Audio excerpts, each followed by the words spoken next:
മനസ്സിൽ നിന്ന് ഒരു കഥ എന്ന ചെറുകഥ ആവിഷ്കാര മത്സരത്തിൽ കഥ പറയുന്നത് ജാൻസി വർഗീസ്. കുടുംബ ബന്ധങ്ങൾ.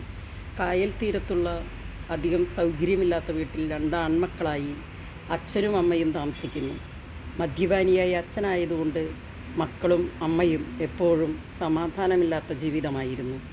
അതിനാൽ അമ്മ കൊച്ചു കൊച്ചു ജോലികൾ ചെയ്താണ് തയ്യൽ ജോലിയാണ് കൂടുതലും ചെയ്തിരുന്നത്. അച്ഛൻ്റെ സ്വഭാവം കൂടുതൽ മോശമായി വന്നു. മക്കൾക്ക് 2 പേർക്കും ഒന്നും സംസാരിക്കാനോ നിയന്ത്രിക്കാനോ സാധിച്ചിരുന്നില്ല. അതിനുള്ള പ്രായം അവർക്കില്ലായിരുന്നു. അവർക്ക് അമ്മയോട് വളരെ ബഹുമാനവും അനുസരണയും എളിമയുമുള്ള മക്കളായി വളർന്നു.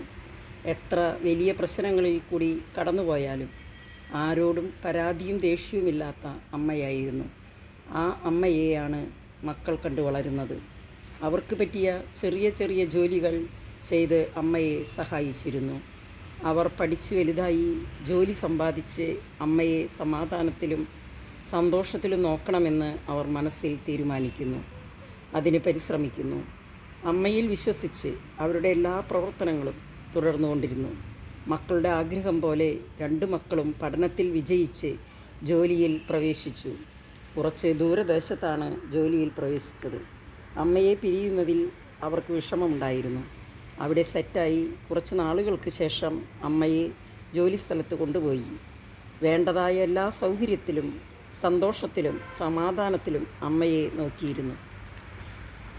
എങ്കിലും അമ്മയ്ക്ക് എപ്പോഴും ചിന്തയും വിഷമത്തിലുമായിരുന്നു.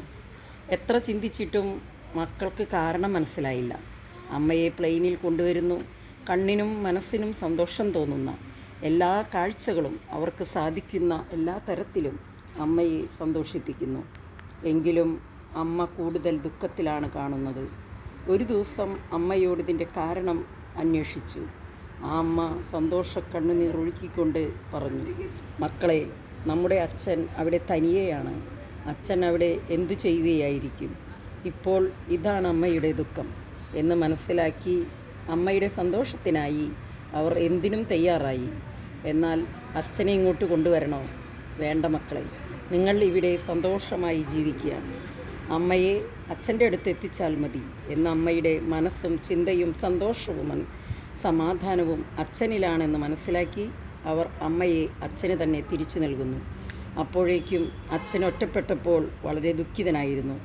അമ്മയും മക്കളും തിരിച്ചു വന്നപ്പോൾ അച്ഛന് വളരെ സന്തോഷമായി. സാധുവായ അച്ഛനെ കണ്ടപ്പോൾ മക്കളും വളരെ സന്തോഷമായി. അങ്ങനെ അവർ എല്ലാവരും ആലോചിച്ച് ഒരു തീരുമാനത്തിലെത്തുന്നു. കുറച്ച് സ്ഥലം വാങ്ങി അവിടെ ഒരു അഗതി മന്ദിരം പണിത് അവശരെയും വേദന അനുഭവിക്കുന്നവരെയും താമസിപ്പിച്ച് അവർക്ക് വേണ്ടതായ ആവശ്യങ്ങൾ ചെയ്തു കൊടുത്ത് സമാധാനപരമായ ജീവിതം തുടരുന്നു. ഇതിനാവശ്യമായ എല്ലാ സഹായവും മക്കൾ ചെയ്തു കൊടുക്കുന്നു. അച്ഛൻ്റെയും അമ്മയുടെയും സന്തോഷത്തിൽ മക്കളും മറ്റുള്ളവരും സന്തോഷിക്കുന്നു. ഇന്നലെ വരെ കഴിഞ്ഞുപോയതും ഇന്നത്തെ ഈ സമയത്തെയും ഓർത്ത് ദൈവത്തിന് നന്ദി പറഞ്ഞ് ജീവിതം തുടരുന്നു.